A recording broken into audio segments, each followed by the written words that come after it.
You're watching Local 5 News. Well, good evening and thank you for joining us. As more drivers make the jump from gasoline-fueled vehicles to electric ones, firefighters are growing more concerned about an alarming trend surrounding them. Local 5's Carson J.S. Reichart is live in downtown. Carson, tell us about their concerns.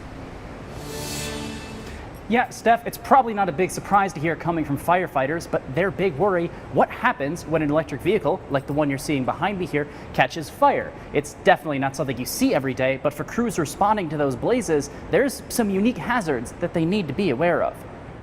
The crux of firefighters' worries have to do with these batteries that operate electric vehicles. They're extremely high voltage and can generate temperatures of nearly 4,900 degrees Fahrenheit when they burn. That means getting that flame under control is no easy task. It's kind of changed the game for us.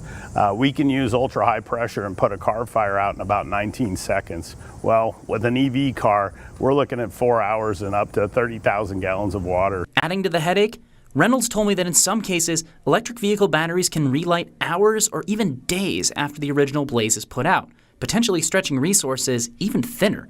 It might seem counterintuitive, but sometimes fire crews are advised just to contain and control the burn, not put it out altogether. It's a very difficult problem for us to manage. The guidance from the manufacturers is to use lots of water, and some guidance is if the car is not in a space of concern, that we just let these things burn. Fortunately, there is some good news. Electric vehicle fires are fairly uncommon overall. Data from the National Transportation Safety Bureau says that EVs are still less likely to catch fire than gas or hybrid cars. But as technology continues to adapt and innovate, first responders are under a lot of pressure to keep up with all the changes. You're going to see battery-powered buildings. You're going to see battery banks inside garages that supply power to houses.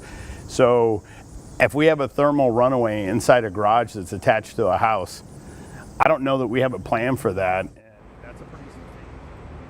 Reynolds told me that there's two major warning signs for an electric vehicle fire. The first is when a battery gets overcharged, and the second is after a vehicle has been in a crash or other accident. Live in Des Moines, I'm Carson J.S. Reichart for Local 5 News. We are Iowa.